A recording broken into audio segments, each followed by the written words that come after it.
All right, good morning, ladies and gentlemen, and welcome to Kabbalah Café. It's great to see you all on this fine morning. David, good to see you. All right, folks, here is the dealio.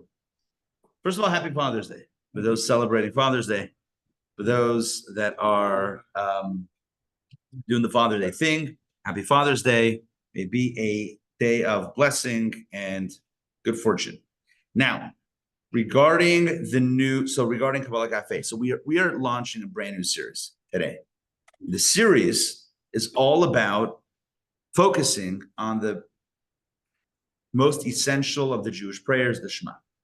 The book is called Oneness in Creation. This is the book. You have this book? Baruch Hashem. I was just thinking about this. I was working on this book on Shabbos. There you go. About some thoughts there today. Well, David, stop implanting your thoughts in my brain, and then we won't have this synchronicity. I'm kidding.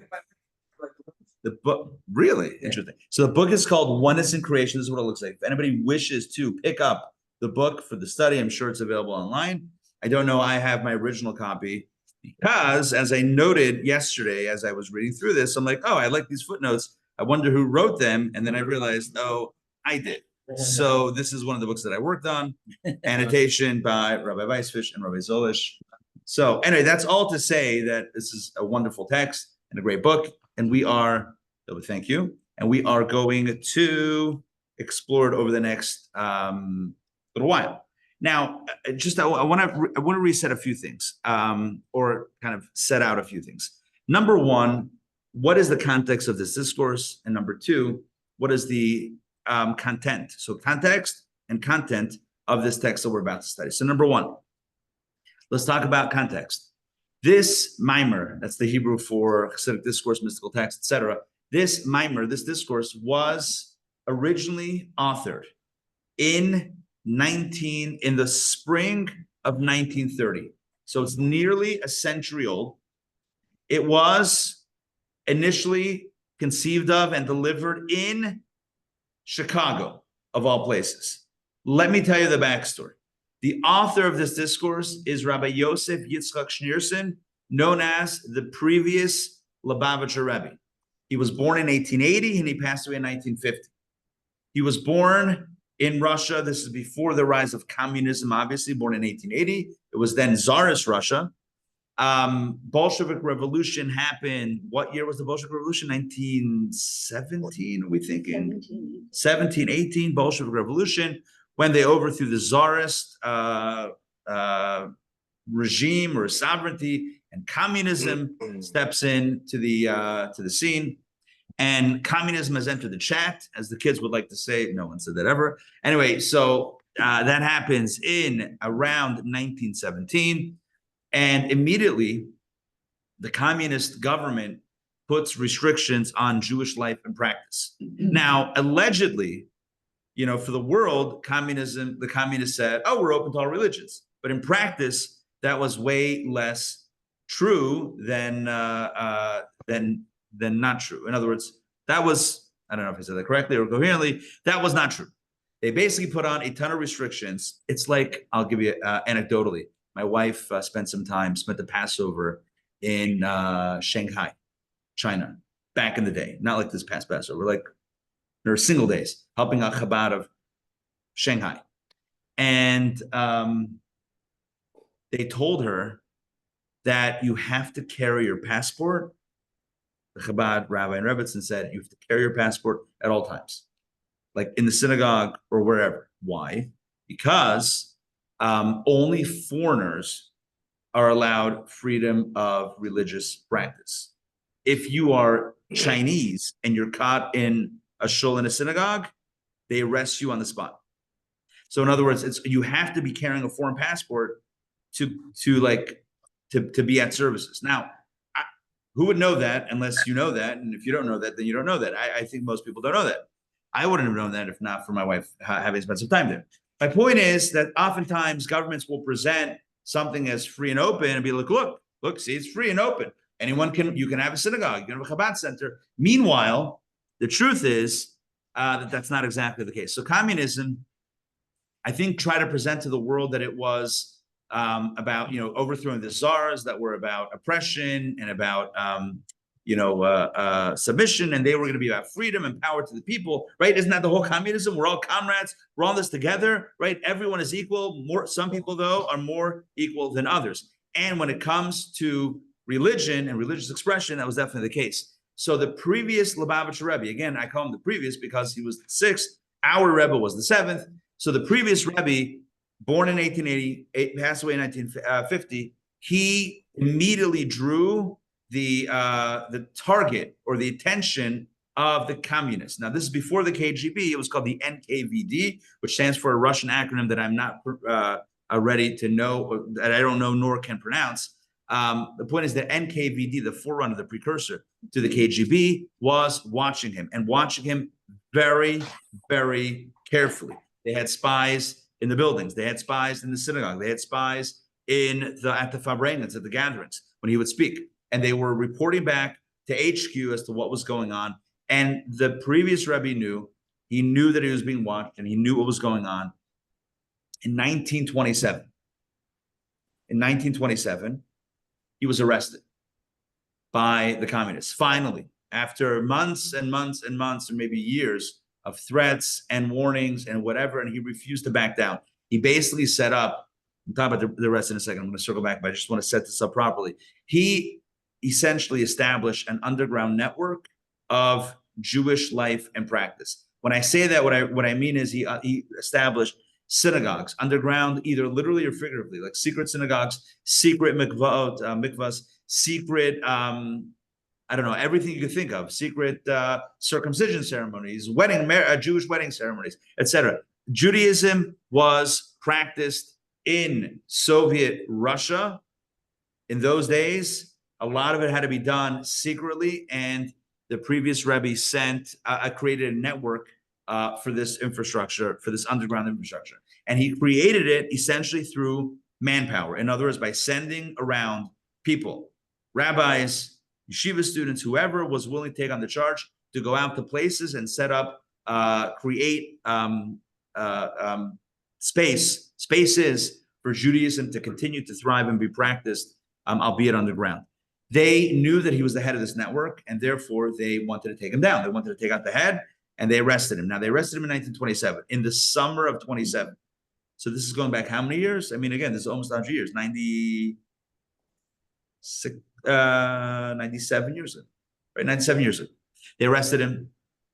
He was sentenced. Now, it wasn't like a trial and a court case. This was just whatever they decided. They would take, I don't have to tell you, right? The communists would take out people and shoot them.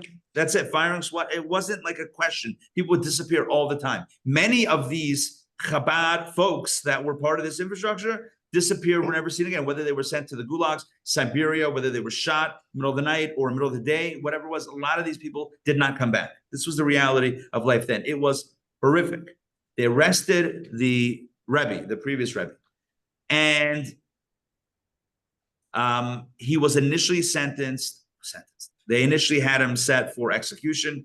Then they commuted it to 10 years of harsh labor. Then they commuted it to 3 years of harsh labor. And ultimately, due to obviously divine intervention as well as international intervention, because he was a fairly prominent rabbi, as you can imagine, head of Chabad movement. So he was ultimately let go. Actually, the anniversary of that, of his being let go, which was unheard of, for the communists to let go of someone that they had arrested and slated for execution. That was like absolutely unheard of. So the anniversary of that is actually coming up in a few weeks, the 12th day of Tammuz. So it's about a month away. Just so you know, to put some timeline, it was June 14th. Today's June 16th. June 14th, 1927, that his sentence officially was changed, but officially was 3 years of harsh labor. Again, there were 3 stages of how the sentencing was going.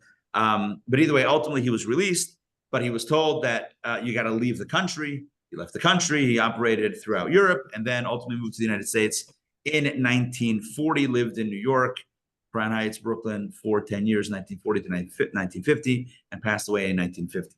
Now, here's the deal. In 1929, 1930, so for a few months, end of 1929, beginning, like November 29 into like spring 1930.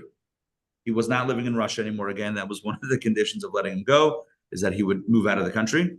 He left his network behind, by the way, that was secretly operating for decades till the fall of communism in the early 90s. But just so you know, so the previous Rebbe visited the United States in 1929, 1930. This is 10 years before he moved to New York. He visited. What was the purpose of the visit? Purpose was to encourage American Jewry, to also do some fundraising for the activities overseas. So he came to America for several months. In that time, he visited some major cities, including Detroit, New York, Detroit, other cities. But the focus today is on Chicago. He visited Chicago for a little while. In Chicago, he met with a lot of people. In fact, there were a lot of Chabad folks, whether surprising or not surprising. In Chicago, there were a number of Chabad synagogues in 1929. Who would have thought? In 1929, this is way before Chabad came to America, way before the Chabad House Network was created by our Rebbe. This is way before that. There were people, immigrants that had come over from Russia, from the old country, that established synagogues like they knew Chabad style, praying with the liturgy that Chabad typically uses, the Siddur. You can see some copies right over there, the blue ones.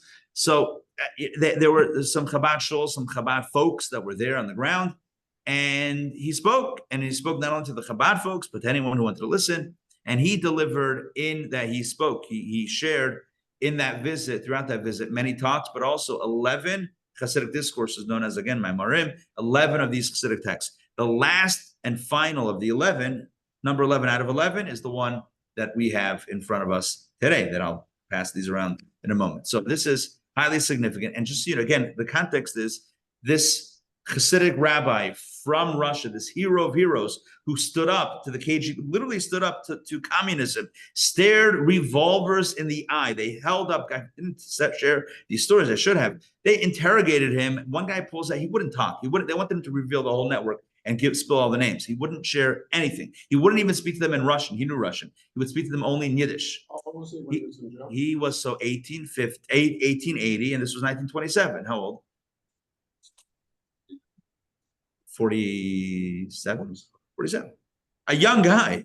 They were beating him up. They beat him up. They threw him downstairs. He developed Parkinson's. They threw him down flights of stairs. They broke. Yeah, I mean, they tried, but he writes a very detailed memoir. He was an incredible storyteller. So he writes. There's a book that's translated into English. It's called The Heroic Struggle, all about his incarceration and interrogations. At one point, just one anecdote. Guy pulls out. He wouldn't talk, so a guy pulls out a gun and says, "This toy makes people talk." So the previous Rebbe said to him, "This toy only works for people that have multiple gods in one world. I have one God and two worlds. I'm not concerned about the gun." In other words, life is not here and over. Life is.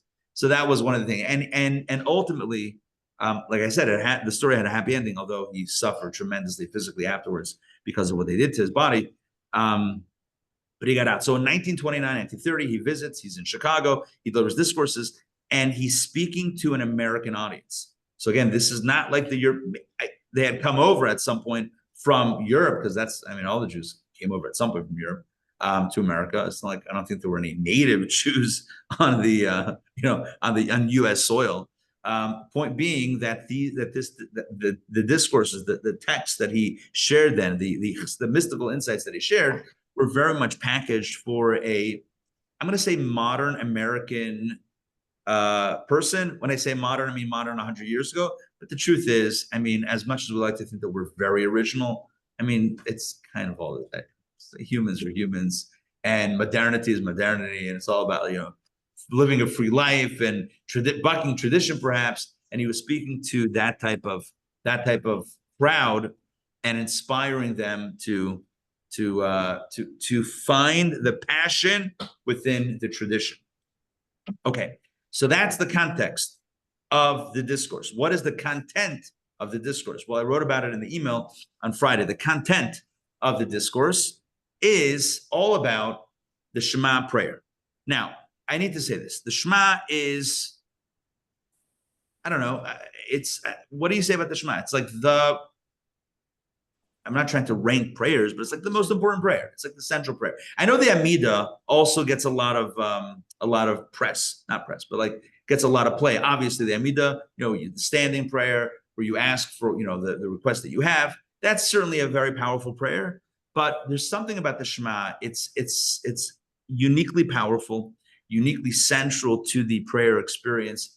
It really is like at the heart of tefillah, and it's the part of the prayer that really includes the idea of loving God with all our heart, with all our soul, with all our might, right? We have to shall love the Lord your God with all your heart, with all your soul, with all your might. And so the idea that prayer is a time to emotionally connect, you don't find that in the Amidah. In the Amidah, you say, you thank God and you bless God and you ask for the blessings of wisdom and health and financial success and food or whatever. You ask for requests. I'm not trying to put down the Amidah. The Amidah is certainly also a highlight of the prayers. But the Shema is like the emotional heart of tefillah, of prayer.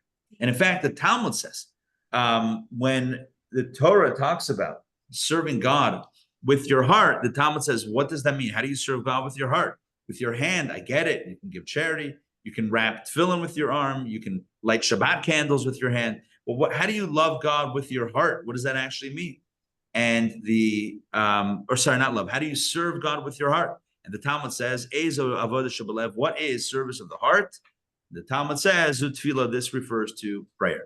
And again, at the heart of prayer is the Shema prayer. It's the first prayer that we teach children when they're young. It's the last prayer traditionally that one recites before they pass away. It's the last words that were on so many millions and millions of Jews from time immemorial to this very day, the last words on their lips before they passed away. So clearly the Shema is a fundamental prayer.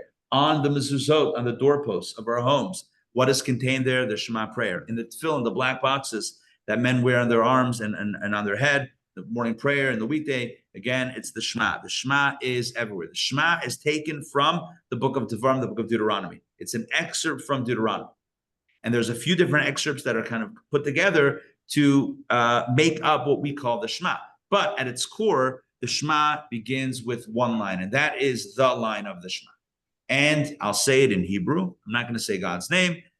I'll just say the euphemism that we use for God's name, Shema Yisrael, Hashem Elokeinu, Hashem Echad. That's the line. Shema Yisrael, I'll translate. Shema Yisrael, hear, O Israel. Hashem Elokeinu. Now, how do you translate that? I don't know. Hashem is our Elokeinu, or the Lord is our God, or God is our Lord, or God is our God. I don't know, depending on how you want to translate it. It's all English, so that's not exactly accurate. The Hebrew words are Hashem, God, is Elokeinu, our God, but using a different word for God in the very same juxtaposition, which is the subject of this discourse. Why the two names? And then we say Hashem Echad, God is one. And this represents on its surface the most basic and fundamental expression of, or declaration of the Jewish belief in monotheism. Jewish monotheistic belief is expressed by the opening line of the Shema. Shema Yisrael, Hashem Elokeinu, Hashem Echad, hear, O Israel, the Lord is our God, the Lord is one. God is one means that we believe in the oneness of God, that God is one. Now, this book is called Oneness in Creation. And of course, it's going to speak about the idea of Hashem Echad, God is one. It's also going to speak about the fact that we say Hashem Elokeinu, that God is our God, or the Lord is our God. What does that mean? Not just in English, what does that actually mean in the Hebrew? What is the mystical understanding of that? The very first tractate of Mishnayot. Mishnayot is the initial composition of the oral Torah, the oral tradition. Hold on, questions coming in. Large paragraph of the Shema is also part of many Protestant prayer books. Who would have known? Who would have thought? That's cool. Okay. The V'yahavta, I guess, the love Lord your God with all your heart, with all your soul, with all your might. Interesting. Yeah. But right. It all comes from, it all comes down and then forks down. Yeah, that makes sense. Okay, so here we go. So, but that first line is like the line of the Shema. That's the big one. In fact, our tradition is that we actually cover our eyes when we recite that line in order to assist in concentration. The idea is to block out all distractions and we focus. Obviously, if you need to read it, don't cover your eyes because then you can't read it. But if you, assuming you memorized it, you can go like this. As kids, I remember we always used to do a little bit of a peekaboo and just see what was going on. The other kids, you covering your eyes? Are you covering your eyes? But be that as it may. Anybody coming around? Everyone was doing this. Everybody was doing that. As kids, I mean, like 5 years old, 6 years old. So the Shema, the first tractate of the Mishnah, Mishnayot, is tractate Brachot, talks about blessings, prayers, etc., like daily prayers and blessings that we recite. And literally the opening of the tractate asks a question. So Jewish. It asks a rhetorical question. It says, at what time in the evening can you start reciting the evening Shema? You know, it says in the Torah that you should recite the Shema. This prayer that we're talking about, you should recite it b'shach b'cha, when you go to sleep, uvkumecha, and when you wake up. So in other words, at night and in the morning. So twice a day, at least twice a day, right? At night and in the morning. So the Mishnah asked the question, me'emasai karne Shema b'arvis. At what time? Like what? How do you define night? So you're supposed to say Shema at night. What's night? And how long does night go? What's the start and what's the end time? That's what the Mishnah tries to figure out. That's, by the way, that's just so you know, that's what the Mishnah tries to do. You know, the Torah says, say Shema at night, and the Mishnah's like, okay, what does that mean? Give me a time. Not an actual 6 p.m. time, but from when? How dark is it? You know, what nightfall after the stars come out? What's the definition of night? When does it start? When does it end? That's the question that the Mishnah deals with. The Mishnah also deals with the question of when is the morning Shema recited. So how do you define morning? I mean, the sun rises slowly. At what point do we consider it to be morning enough to recite the morning Shema? In other words, if you recite it at 5 a.m., maybe it's too early, or 6 a.m. And again, it doesn't give a number. It just gives a based on light and darkness, what that measure is. So there's actually a question in the Mishnah. Is it when you can differentiate between the colors of blue and white, or between blue and green, which you need a little bit more light to differentiate between those different hues? Anyway, so that's a discussion in the Mishnah. There's also an interesting discussion in the Mishnah about the Shema and the type of intention we need to have when we recite it. So at this point, we're going to jump into our text. And we're going to jump in by first citing a piece of Talmud that deals with the Shema prayer. Please take and pass. I'm going to pull this up online as well. Norm, I got you covered over here. And Toba, please take and pass. All right, here we go. All right, hang tight. I'm going to pull this up on Zoom. Let's see, where are we here?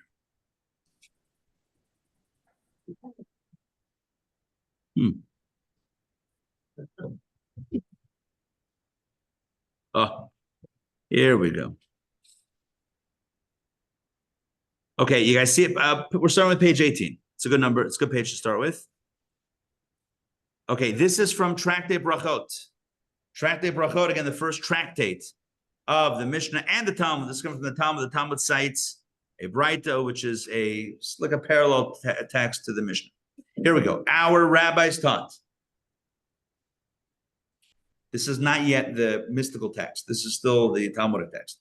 Our rabbis taught, hear, O Israel, the Lord is our God, the Lord is one. That's the line of Shema.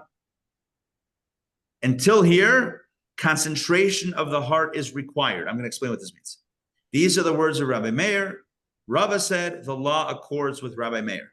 Again, Rabbi Meir says, Shema Yisrael, Hashem Elokeinu, Hashem Echad.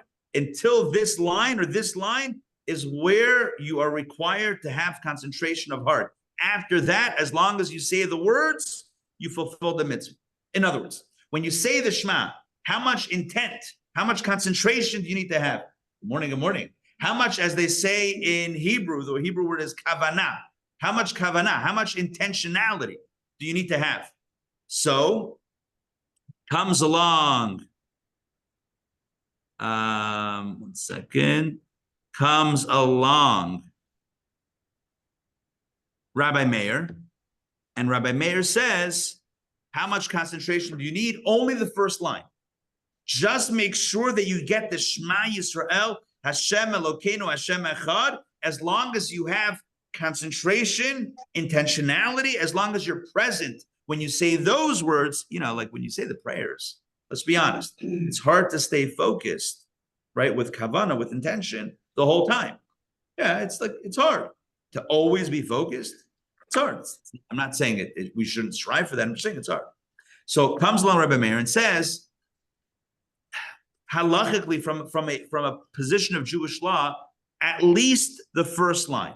Now, if you don't say even the first line with concentration, you got to do it again. But if you got the first line in and you knew what you were talking about and you were concentrating on what it meant, afterwards, as long as you said the words, you're good. But concentration you need until the first line. That's what Rabbi Meir says, and Rava says that is the halacha. Yeah. It's almost like making your introduction, like I'm actually talking to you. So Correct. making that 100%. rest of the conversation, you might not hear all of it. Maybe but distracted it's a little like- bit, right? So just to review what you said, it's like the opening of the conversation. In this case, where the opening declaration of monotheistic faith in God, God is one, etc. At least that you need to concentrate for. After that, obviously you should, but it's not. You don't have to repeat it if you don't. Did Rava say that Rabbi Meir his words are the law because he was the majority, or that was his opinion? And then would someone come and say? I believe, Rava? right, good question. I believe that when Rava was a later sage, he lived in the an era, at least one generation or later. Rabbi Meir was in the era of the Mishnah. Rava was in the era of the Talmud. So he lived later. He said the halacha of Rabbi Meir. That usually that means that's indeed the halacha. Yeah, that's indeed the real deal. Now let's continue. This is literally as it's in the Talmud. This is literally the order of text. Okay, Sumcha said. Sumcha said. Who's Sumchas? One of the rabbis.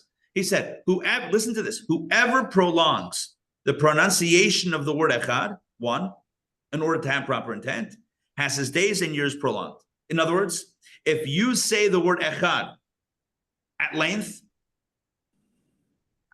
we haven't defined what that means yet. But if you say echad, if you prolong the word echad, and in the brackets, in order to have proper, we just said you have to say that line, Shema Yisrael, Hashem Elokeinu Hashem Echad, says Sumchas, if that last word of Echad, one, God is one.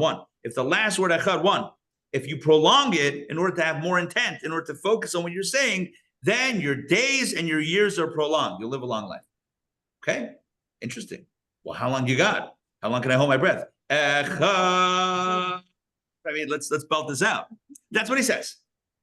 Rav Acha bar Yaakov said, hold on, next teaching. Rav Acha bar Yaakov, and all of these are back to back. Rav Acha bar Yaakov said, and that letter of Echad requiring prolongation, specifically, is the Dalet, the last letter. Echad, the Dalet at the end. That's what you're supposed to elongate. In other words, prolong. Now it's going to get more complicated. Because if I was trying to make Echad pick some space, I would go, Echad.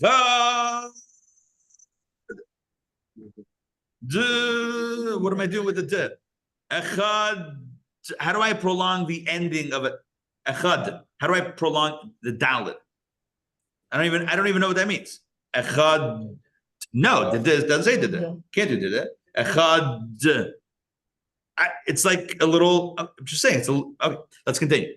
And Rav Ashi said, we have now a bunch of rabbis to remember, right? Rav Ashi says, provided, in other words, prolong the Dalet, but provided that he does not hurry the pronunciation of the letter Chet. So which one is it? What's going on here?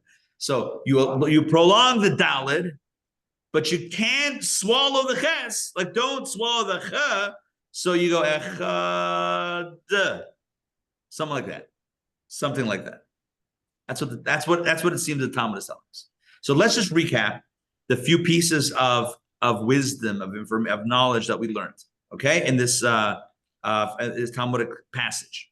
Number one, the first line of the Shema, you gotta feel that. You have to concentrate, and you have to really be locked into that, at least to that line. The first line of the Shema, lock into that. That was point number one. Point number two, prolong the echad, prolong the last word of that line, and you'll live long. Hey, who can argue with that? That sounds great. Third point, prolong the dalid. Fourth point, but don't swallow the ches while you're doing that. Don't lengthen this. No, Short- don't hurry the ches. Don't hurry. Oh, Meaning, hurry it. don't hurry it. In other words, that should also be, don't swallow it on the way to get to the dalid. Echad, right? Echad, like, now, you may have heard people literally say the Shema like that. Shema Yisrael, Hashem Elokeinu, Hashem Echad. That's people, and that's based on this. What we're going to do throughout the next little while is explore what all of this means, not mechanically, like how to do this. It's like you ever come to a word, I come to this all the time, like a foreign word, maybe a French word that I'm trying to recite in the class, say it in the class, repeat it, and you're like, I don't know how to pronounce this. Like, I don't know this author's name or this Montpellier. Did I get that right? No. Oh, no, really? Montpellier. Okay, see, that sounded really good. Mine sounded a little broken. Now, but what I usually do is I'll Google it, the word and its pronunciation, and these videos come up, and it's like, how to pronounce this? And it's usually like, oh, I'm glad you were looking to pronounce this word. It's like, all right, the introduction. Let's get to the chase. Don't give me a minute video on one word. All that aside, the point is that this discourse, this text, is not just about how to do this. That you could have a video for, a 30-second video. What we're going to do is understand what is the spiritual mechanics, what are the spiritual mechanics behind this teaching? Why is it that the Shema, that first line, has to be recited with concentration of the heart? And what does that even mean, concentration of the heart? Isn't concentration in the mind? We're going to talk about that. What does it mean that when you prolong echad, you live a long life? What does it mean that the dalid should be prolonged and not to shorten the ches either while you're at it? What does all of this mean spiritually? So that is the theme of this discourse. So without further ado, let's jump into it. And again, like I said before, this is a Chicago text. So as you see in the header on page 20, right? So turn the page to page 20, please. Oh, I did it back to back just to save paper, right? So it's double-sided. So when you turn the page, just make sure that you're right. You're seeing which is the page. Page 20. So here we go. With the help of heaven, it's a gathering of Hasidim. That means the Chabad folks. Anshe Chabad, which literally means the Chabad folks, in the city of Chicago at Beit HaKnesset Lubavitch. Is it that shul still in? I don't know. It's according to the introduction here. There were at that time. Second. Anshe Lubavitch, Beit HaKnesset Tzemach Tzedek, Shari Tefillah B'nei Ruvain. I think B'nei Ruvain is still around. And Shari Tefillah Nusach Hari. 1, 2, 3, 4 different Chabad synagogues. That was a lot of Chabad synagogues in 1929 or 1930. Either way, this one took place at the Beit HaKnesset Lubavitch. I would love to do some research. I just didn't have time to do research before this morning to figure out where this synagogue was. That would be cool to figure that out. Maybe even a quick Google search will pull it up. I don't know. So anyway, Beit HaKnesset Lubavitch, this is what happened there. Oh, sorry, this is what was delivered. Oh, I should also mention, just in case you're wondering, like, was it said or was it written? Let me break this down. The Rebbe, the previous Rebbe, he initially said it, but then ultimately wrote it down and it was published. So that's why we have a written version, but it was also recited and shared verbally to the crowd, to the assembled crowd. And when was this said? Motzei Shabbat, that means Saturday night. Motzei Shabbat Kodesh, Saturday night. Shmini, the Torah portion of Shmini, 28 of Nisan, 5690, 1930. And the English date, I did a little Hebrew English date converter, and I saved the screenshot for myself, but I don't remember the date, but I'll pull it up right now. The date in English was, was April 26, 1930. Saturday night, April 26, 1930 is when this was revealed to the world. Here we go. And he opens by quoting the text, the Talmudic passage that we just read. Right? We read it as a kind of, so we're all ready for what we're about to study. But here it's brought in the context of the discourse. Yes. How do you extend the dalet? I mean, dalet is a duh. Right. How do you extend that? So That you could see. But sure. The aleph, echad. I think it just means to give it a little bit of extra extra, what do they call it? Mustard, extra, little extra. Something. You're right. Dalet is hard. It's not easy. So here we go. Let's read this inside together. Or let's read it. We'll read it and we'll jump into the discourse. Whoever prolongs the pronunciation of the word echad, one, has his days and years prolonged. Rav Ari Yaakov said, and that letter of echad requiring prolongation is the letter dalet, as we just discussed. Rav Ashi said, provided he does not hurry the pronunciation of letter chet or letter ches. That again comes from Tractate Brachot, which we just saw on the previous page. Let's continue. The underlying idea of stretching out the pronunciation of the word echad needs explanation. In other words, why? He didn't say, the Talmud doesn't say why, it just says that you should. Question is why. As does, what also needs to understand is, or what also needs explanation is, the reason why one's years and days are prolonged as a result. What does that have to do with living a long life? So what? I said the word echad at length. So now I live a long life. Like what's the connection? Well, as long as you're still saying duh, you're alive. Also, it doesn't say that. It says that it merits long life. But why? What's the thematic connection? He continues. Now the word echad is comprised of three Hebrew letters. Aleph, the e of echad, ches or chet, the ch of echad, and dalet, the d of echad. So the question now that we're going to explore is,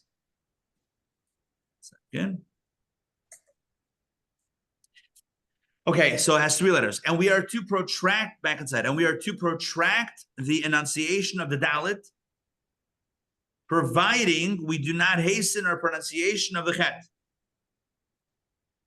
So, number one, that's not easy to do, but he's going to ask a question here. We need to clarify the idea of stretching out the dalet, and Rav Ashi's caveat not to slur the letter chet, from which it is understood that the protraction of the dalet must not be at the expense of shortening the chet. So, what's with the dalet? What's with the ches? Like, what is going on with this entire situation of saying the Shema? And now, honestly, it's becoming complicated. It's not just saying the Shema. Now I have to think about how long is my dalet, how long is my ches? Like, am I saying it at the right length? Am I concentrating it? What's going on? So we're going to get into all of this from a spiritual place in a second. The teaching of whoever prolongs the echad comes in continuation to the following Braita. Again, Braita is the teaching that we are quoting from that the Talmud cites. Hear, O Israel, Havaya is our God. Havaya is one, and I need to explain what this is. Now, before we translate it as Hear, O Israel, the Lord is our God, the Lord is one. But here, instead of saying the Lord, which is an English word or English words, we're actually quoting the original Hebrew. Havaya. Now, Havaya is not the way that God's name is written. It's written with different vowelization, a vowelization or vocalization that we don't pronounce, that Jews do not pronounce. Okay, we don't pronounce God's name the way it's the four-letter name of God, the way it's written. In fact, we call it the ineffable name, the name that we don't pronounce. It's not pronounceable as written. It was only pronounced back in the day in the Holy Temple and very special occasions. We don't pronounce it. Just so you know, if you want to know which word I'm talking about, which pronunciation we don't say, it's basically a version, or I would say the correct Hebrew version of what it would sound like for in the phrase blank witnesses. Do you know what I'm talking about? Okay, that witnesses, yeah, that, but maybe change out the J with. I'm not suggesting we say this. We don't say this, but that would be the way to pronounce God's name as written, which we do not do. So we don't, in the prayers and the blessings, we don't say that. We don't pronounce God's name as it is written, that name of God as written. So what Kabbalah does, and I've shared this before, but just to make sure we're all on the same page, or what Kabbalah does is it just puts the letters in a different order. So now you can say something and know what you're talking about. So when you switch the yud for the hey and switch around the letters, so you can now pronounce it as Havaya. Havaya is the Kabbalistic euphemism for the four-letter name of God, and that will be an operative word. So my point is that throughout this text, we are going to be contrasting two names of God, Havaya and Elokim, right? Shema Yisrael, Havaya Elokeinu, Havaya Echad. Hear, O Israel, Havaya, that name of God is Elokeinu, which is Elokim, but our Elokim, Elokeinu, and Havaya Echad. So that's why here it's translated as, I hope what I'm saying makes sense. Does it make sense? Sort of, yeah, okay. Hear, O Israel, Havaya is our God, or Havaya Elokeinu, Havaya Echad, Havaya is one. Okay, until here, i.e., until I'm back inside. Until here, until the end of the first verse of the Shema, concentration of the heart is required. These are the words of Rabbi Meir. Rava said, the law accords with Rabbi Meir. Let's continue, page 22. We're making a lot of strides over here. Look how quickly we're turning pages. 22, page 22. 2 concentrations. So says the previous Rebbe the following. There are 2 types of concentration. Concentration of the mind and concentration of the heart. Kavana. There's 2 types of kavana. There's kavanat hamoach or haseichel. There's kavana of the mind. Let me see how it's referred to in the Hebrew here. I want to make sure that I'm citing it correctly. Yeah, hamoach. There's kavanas hamoach, concentration of the brain, and kavanas halev, concentration of the heart. Those are 2 different things. Concentrate with your mind or concentrate with your heart. Let's continue inside. Mental concentration entails intellectual comprehension, exerting one's mind to understand and grasp a concept until one has it firmly pinned down and understands it in all of its details. That is what concentration of the mind entails. It means understanding something very well until you're locked into it intellectually. However, let's contrast that. Concentration of the heart means bringing one's clear understanding of the concept from its abstract plane to an applied one, with the cultivation of fine character traits. Concentration of the heart means it's not just I understand it intellectually, but I feel it emotionally. It moves me emotionally. It not only moves me, but it drives me to refine my character, my inner character, which is not a head thing. It's a heart thing, right? It's cultivation. And the character traits we're talking about here are like chesed, gevura, tiferet, being a kind person, a generous person, right? A giving person.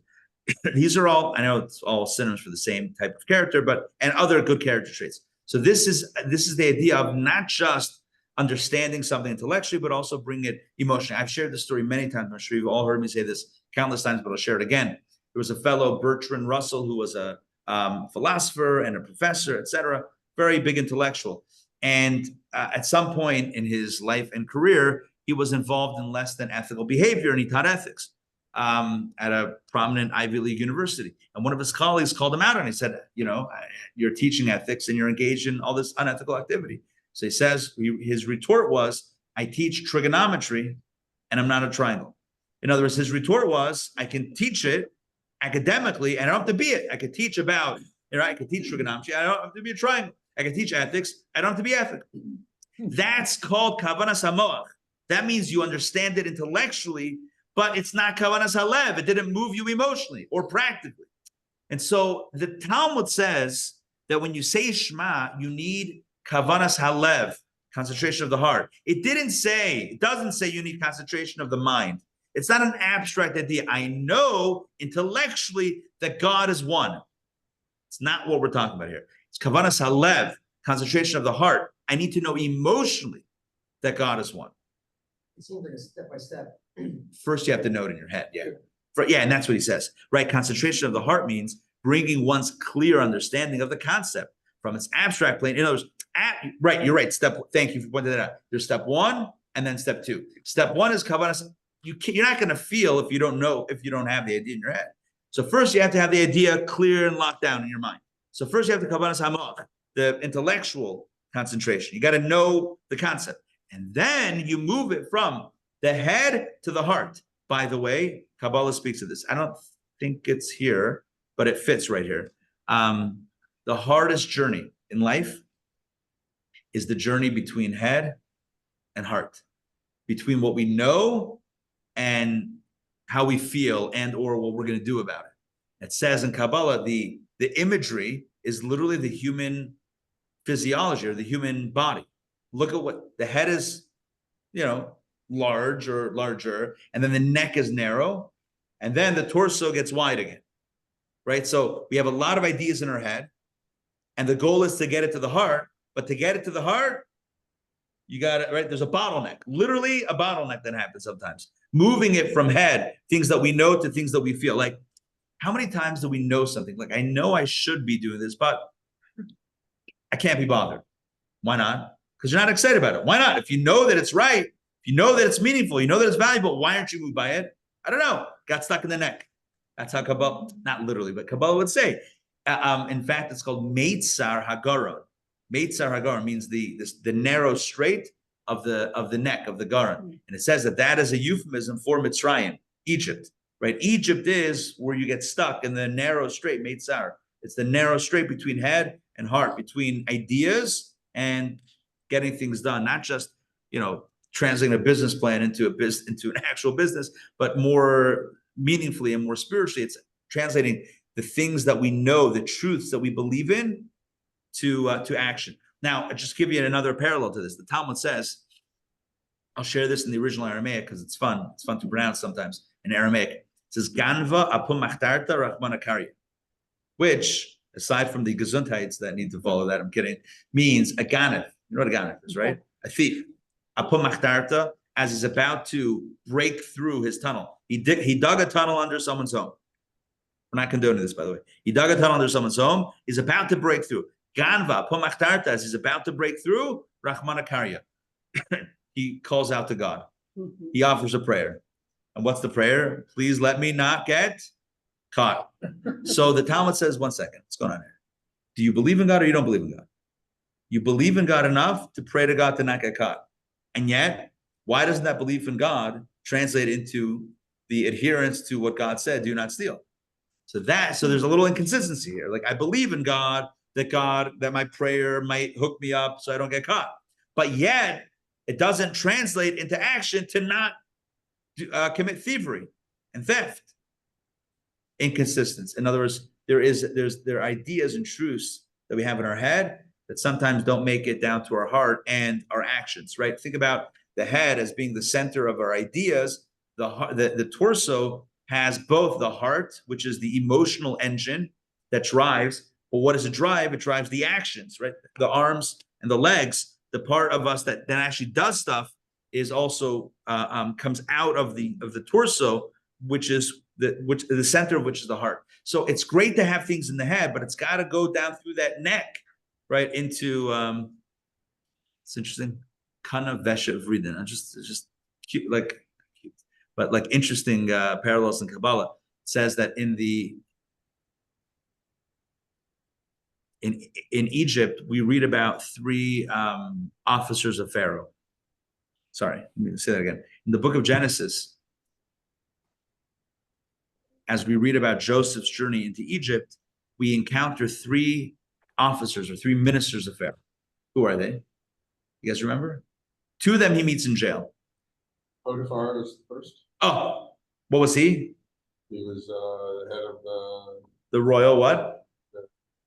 the jail. No. He was the royal Sahat HaTabachim. He was the royal butcher. So we meet the butcher, and then in jail, who do we meet? The baker and the butler. Good. The candlestick maker was, I don't know, out to lunch. Right. So again, we have the butcher, the baker, and the butler. Sounds like a game of Clue. Who did it?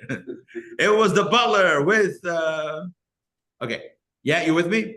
So Kabbalah says that just like these 3 ministers are the ones that we encounter wheeling and dealing in Egypt, the neck also has, because the neck is also narrow, Mitzrayim, Egypt, the Hebrew word for Egypt, Mitzrayim also means narrow straits.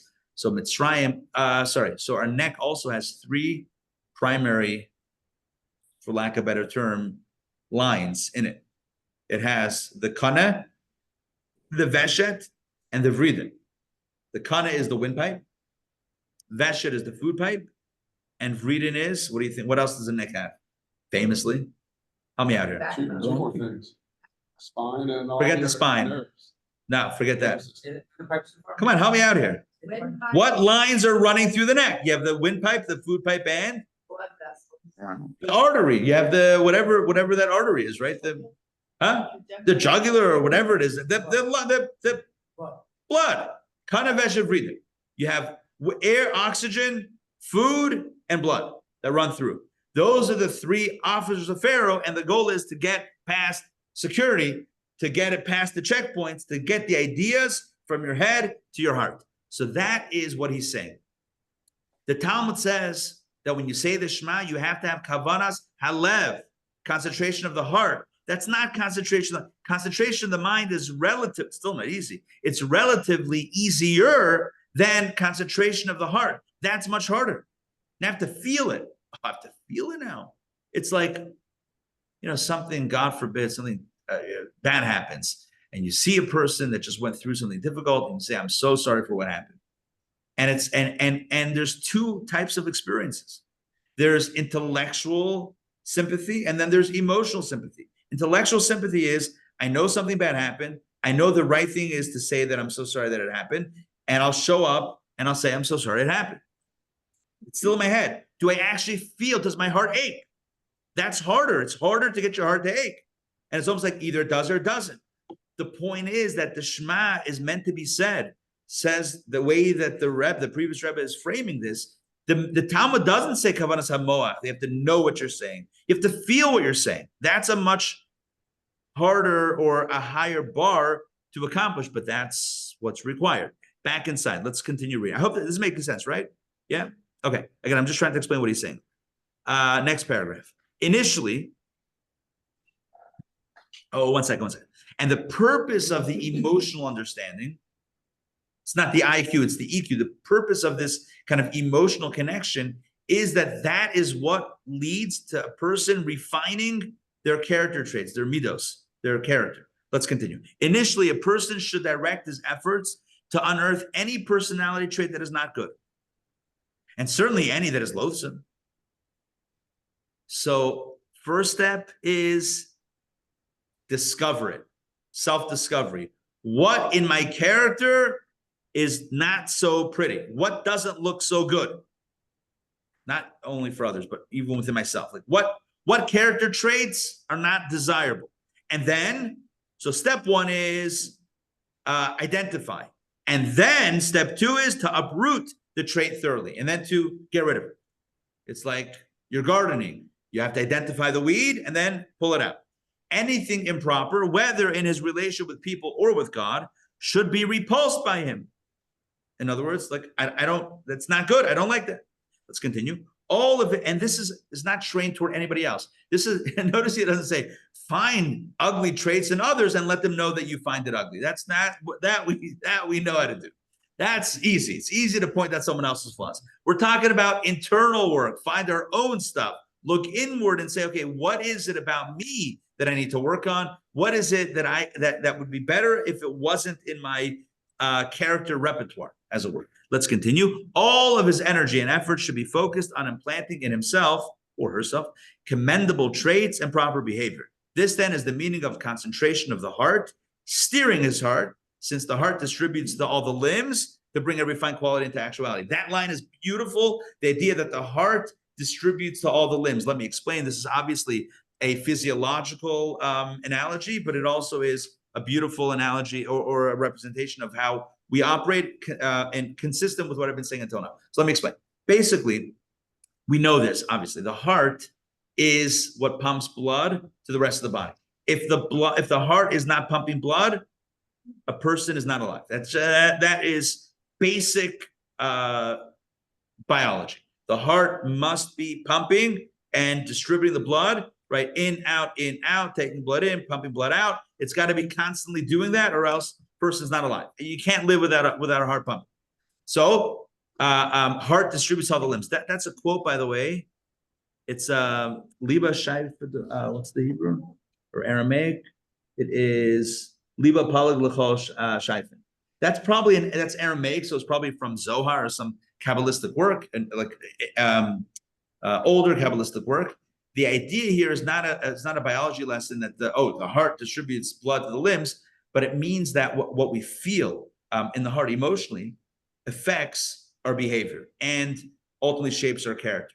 So if you're passionate about something, if you're very not just that it's a good thing, if you're emotionally passionate about something, you are likely to take steps toward seeing it through. If you're excited about, I don't know, what are you excited about? Like what would a person be excited about? A person might be excited about, okay, let's use a mundane example. You ready? Person's excited about the Braves. Oh, Braves love baseball. I know I took everybody for a loop because you thought we were speaking about spiritual things, but let's just give a physical example. Excited about baseball. Oh, love baseball. It's not just you know about baseball.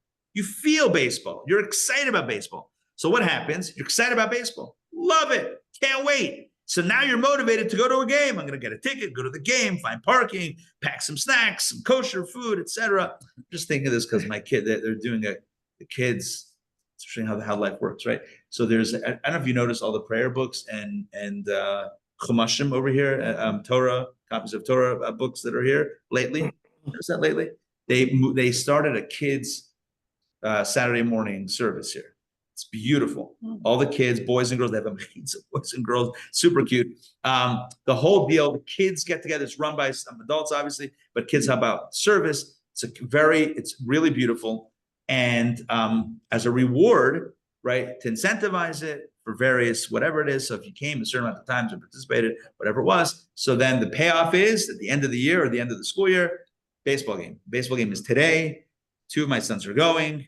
My 2 sons that are in the program are going, and I don't know, it's 93 degrees. I hope they pack cold water, but they're excited to go, right? Because they're excited about baseball. Emotionally, they're excited about it, excited about the Braves. And so that motivates, it's a good incentive. It motivates action. You want to go to the game, you go to the game, you pack snacks, you wear your baseball cap, you take your glove, let someone hit a home run in section 147 where they're sitting, and that's it. There's no roof, there's no cover.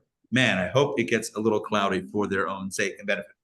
Anyway, the point is, what we are emotionally invested in, that is what we do. What you're excited, show me what a person does.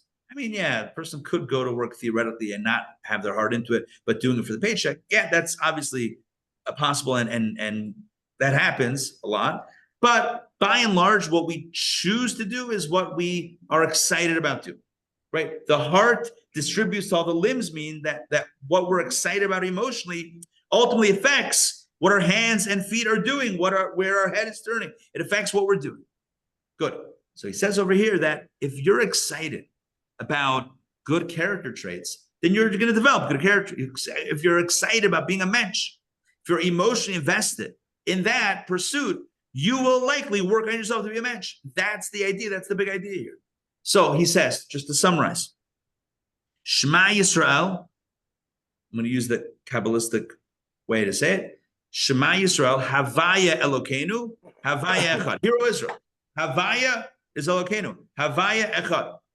And the Talmud says, quoting the Bryce, the Talmud says, Ad kan tzrichin kavana, kavanas halev.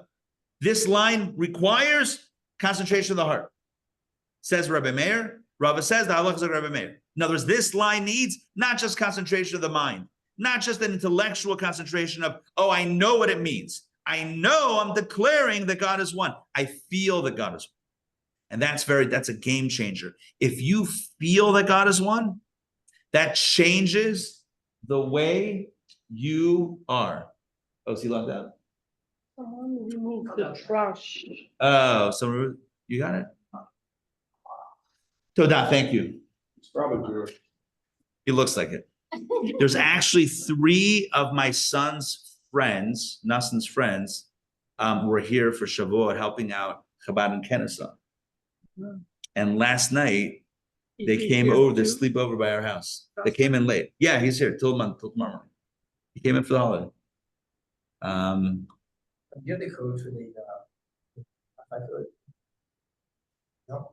Oh, you could, I don't, oh, it's in my, I don't know what it is though. It's inside. It's inside. I put it at some point. There's no code here. No, Wi-Fi. He's asking for Wi-Fi. Oh, wait. If there's a way to reverse engineer it afterwards, we'll wrap up and then we'll try to find it. Okay, so basically, here we go. So kavanas halef is more important than kavanas hamach. Concentration of the heart or presence of heart is even more important than presence of mind. Presence of mind only goes so far. Now I understand something. Presence of heart means I feel it, and if I feel it, I'm going to act on it. And specifically, this is vis-a-vis good character traits, that I'm working on myself to become more of a mensch. And I work on myself, I'm motivated to do so. Why? Because I feel it in my heart, the Shema. So we need to understand, what is it about the Shema? What is it about this declaration that makes me want to work on myself? What does it mean that I take this to heart and that it leads to positive behavior? What does all of that mean? Now let's continue. We're on a roll here, so let's continue a little bit more. And this is now going to get into the different names of God, which is a big concept, which we will pick up in the next session. But I want to start it here. Oh, it's interesting that they jump to personality traits because, Yeah, when you contemplate on the Shema, it's very profound and it gives you abstract. the, You would think yeah. big ideas, monotheism, creation. God created the world. We're all related. We're all. Are you being kind to your neighbor? Oh, no. I'm thinking about God created the world. God is one. God is the truth. 1 second. Did that translate into a smile and telling someone good morning when you walk down the street and somebody passed you? Don't talk about how that's the intellectual part. The head part is, oh, God is one. God created all this. God's oneness. The practical part is, did you smile to the person you pass in the street? Are you a mensch? I guess The mensch on the bench. one is supposed to be the other. You're supposed to. Correct. No, correct. We skip step. What Yaakov is pointing out, which I think is very accurate, is that it seems like not just a jump, but a huge stretch. How do you go? What is that bridge? How do you go from like this very deep philosophical idea? It's like philosophy, like God created the world. If you want to break down Shema philosophically, sure. We could spend a whole year on breaking down Shema and the oneness of God, right? What that means philosophically, intellectually. And you know what? We could walk out of that year and say, oh, I get it. And still, right, when someone's parking, steal their parking spot. We could still do that. There's no... There was only But one. there is. Right, exactly. I guess the idea is, once you understand that God is Ein Sof and Ein Sof through your life, that really should, I guess what we're gonna say here, that really Yes. should impact your heart. It's and got make you to. happy. It would impact your heart if you get it. If you get it. Oh, that's what we're talking about. To move it. Correct. To go into the heart, and then. Don't explain it. Right, so we're gonna get there. That's why we have a whole book. So we're gonna get there. How we go from head to heart. Let's continue. And yes. But sometimes people have something in their heart without it ever having been in the mind. Wait, say it again. Say this sometimes. Conscious. Oh, sometimes people feel things without being processed in the mind first. Yeah.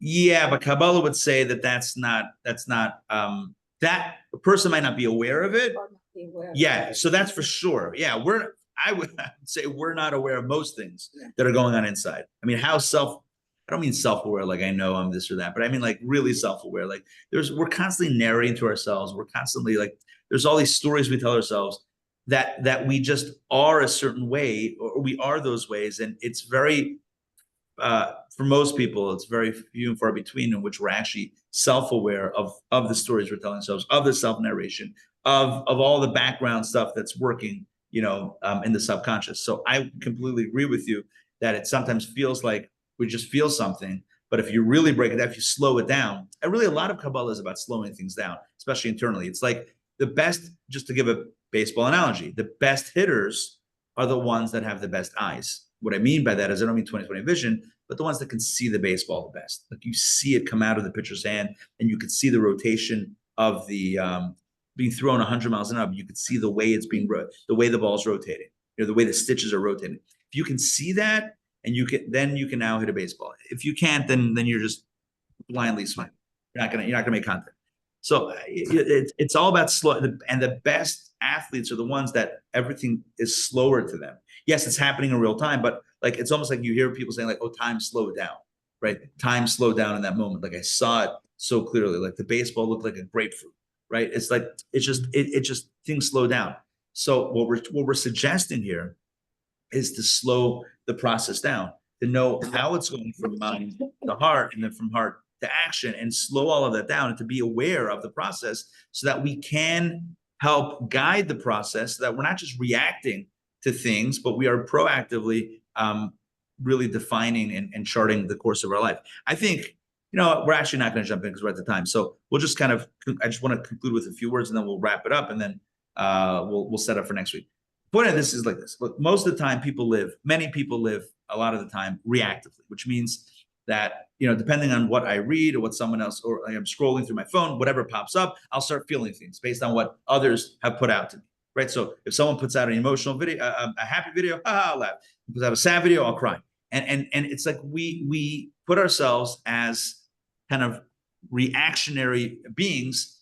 Like you tell me how I should feel, and I'll feel. Turning on the television, right? I have a screen open, and whatever you're pumping my way, I will receive, and then I will respond in kind. That's one way. The other way is to decide how you want to be, and to make sure that you put in front of your eyes the stimuli that's going to evoke those feelings. In other words, if you want to be a kinder person, okay, so what does it take to get to become a kinder person? What are the things that you're reading? What are the things that you're seeing? Who are the people that you're putting yourself around to be a kinder person? That's just one example. As opposed to saying, I'm going to go through life, whatever people throw at me, I'll absorb, and then we'll see what comes out. I don't know what's going to come out. I mean, I don't know. It's like if you start your day by scrolling through the news and reading all the terrible things that happen, and we know that terrible things happen in the world, but we also know that the news disproportionately puts the terrible things front and center. It doesn't say all the kind things that happen. The news won't report that somebody, anonymously is standing by a cash register and looking at people that are struggling to pay the cash register bill and giving money for that. No one's going to report that. Why? Because who cares? When I don't really mean who cares, but because it doesn't sell. So then we wonder when we're attentive to the news and all we see are such horrible things that are happening in the world, we wonder why we're feeling anxious and like low grade sad. I don't know. I mean, it's probably what we're digesting. If you're consuming negativity and then you feel negative, kind of makes sense. So again, all of this, I'm just taking a half a step back. It's all about being aware and being self-aware of what is it, what are the inputs, because input determines output, right? Good stuff in, good stuff out, negative stuff in, negative stuff out. That's just the way it works in a system of input and output.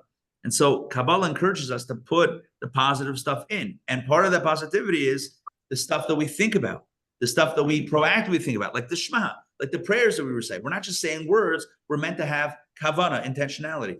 Intention in the mind, then intention in the heart, and then that leads to action. So in summation, what we discussed today, we did two things. Number one, I gave you the brief context of this text that we're starting. I then gave you an overview of the content of what we're exploring. So the context, previous Rebbe, 1930, spring of 1930, April 26th, I think it was 1930, Saturday night, sharing this discourse did you find the shul? No. No record? I'm going to see if I can We have research. to, I have to ask some locals. The wife of other class. They changed it. Yeah. Oh, for sure. Or shut down. I mean, Mhm. a shul being around for 100 years With that name was, doesn't come up. back I'm to going to the find out. There are like Chabad historians and people that know these things. I'm Mhm. going to see if I can find out and get that scoop for Yeah. next week. Right. So that'll be fun. Figure out where it was, which neighborhood it was in. A lot of cool things we can find. So the quick context is, again, that this was 1930, spring of 1930 in Chicago. The Rabbi, a Russian European rabbi, coming to the shores of the U.S. for the very first time in his life and sharing to American Jewry some encouragement and spiritual inspiration. So that's this context, number one. And what is the content of this discourse? It's all about the Shema prayer. It's all about understanding what the Shema is, its centrality within Jewish prayer and really Jewish life, why it's so important, and how we can say the prayer and have a more meaningful experience. What I love about this text, and really the clincher for why I chose to study this now, is because I thought this is going to be so amazing, not just to study a concept in Kabbalah, again, theoretically, but to study something that can impact the way we pray every single day. Every single day, twice a day, we say the Shema. And every day we're supposed to know what we're saying.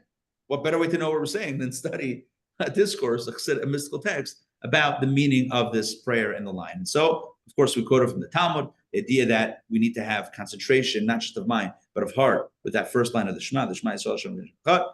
We also spoke about the idea that we're supposed to prolong the Echad, and that prolongs our life, specifically the Dalet, but don't forget about the Ches. What does that mean? So we haven't yet gone into that, but we have explained thus far that concentration is meant to be something that transforms our life, not just something that we understand intellectually, theoretically, conceptually, but something that literally moves us in a way that is tangible and practical. So this week, homework for this week is Get into the routine. If you're not already doing it, get into the routine of saying the Shema, even if it's the first line, because that's the main piece of it. Shema twice a day, at night and in the morning. And just to keep it simple, at night when it's dark outside, in the morning when it's light outside, then you're covered. If it's after, give me some times. I have an app that gives me the times called Zmanim app. 1 second. In Atlanta right now, Alot HaShachar is 4:50. It's very early. Palace and Tefillin is You 5:53. look for what 5:33. later Shema? Yeah, latest Shema, according to the Baal HaTanya, according to Chabad, is 10 a.m. So anytime between like 5 and 10 a.m., you should be covered. At night, Shema can be done from when? Well, depends how you define night, different times, around 9 o'clock. Around 9 o'clock. And when does it go until midnight, which is Jewish midnight. It's not midnight, it's 1:38. These times change every day, depending on, anyway, without making these too complicated. When it's morning hours, and at night, say the Shema. If you're not already, say it this week. Commit to it twice a day, very quick. And if you're already saying it, do it with a little more concentration, and we'll fill in some details next week. Thank you all for joining me for the first session of Oneness in Creation. Exciting to get this kick started. Excited about the Braves today. I'm kidding. Excited about the brand new discourse. Who goes to team? I don't know. I'm not taking them. They're going with the group, the kids. Nussin's actually taking. He's one of the drivers. Yeah, he volunteered to help out, and it comes with the tickets. So hey, can't go wrong with that. Yes, Rabbi Ari Kaplan, sure. he says the Shema is like, we cover our eyes because we're not supposed to think about anything else. And the other thing is, it's not just Shema, it's Shema, get yourself slowed down. Interesting. Yeah. Powerful. Yeah. Ari Kaplan, a great thinker, lived a few decades ago, passed away really young. 42. He wrote many books. He's like a really just incredible American scholar. Bright guy, wrote a lot of books, translated a lot of things, passed away very young. There's some rumor that he was taken away because he was teaching Kabbalah to people. Oh, really? Oh, interesting. Well, that would be God's way. I'm just saying. Right. But really tremendous guy. Wrote books on Jewish meditation, other mystical things. And Norm quotes him as saying that the Shema is all about slowing, cover our eyes, but also slow things down, like we said today, the idea of slowing it down and focusing. I will tell you, like I said before, parenthetically, but I want to mention it now one more time as a call to action for this week. Not only the Shema, but also pay attention to what you are putting in front of your eyes and ultimately in front of your heart. Like be aware of what are the inputs that are going in. Are they positive? Are they negative? Are they happy? Are they sad? Are they cheerful? Are they depressing? Are they encouraging? Or are they discouraging? What is going? And again, if you're planting tomato seeds, tomatoes are going to grow. That's just the way it is. You're not going to, cucumbers. I don't know how that happened. If you're planting negative kernels of stuff in your brain, what else is going to grow? But happiness, how's that going to happen? So again, it's just about a mindfulness. First thing in the morning, don't check your phone and check the news and what's going on in the CNN. Go first thing. Say Madani, be an act of gratitude for waking up alive today. Wash your hands, say the prayers, whatever it is, and then study something positive, study something uplifting, encouraging. Find something positive that you find encouraging, whatever it is. Find something positive. Start your day with inspiration as opposed to something depressing. It will change your day. It may change your life. It will change your life. All right, that's it. See you guys. Happy Father's Day. Again, happy Father's Day. Ray, Renata, Jeff, Diane, Larry, Natan, Lisa, Fran from Vegas. Oh, hold on. Some people jumped off. Maritza, who did I miss? I can't tell. Maybe Shayna's here. Good to see you guys. Happy Father's Day, everybody that celebrates, and we'll see y'all next week.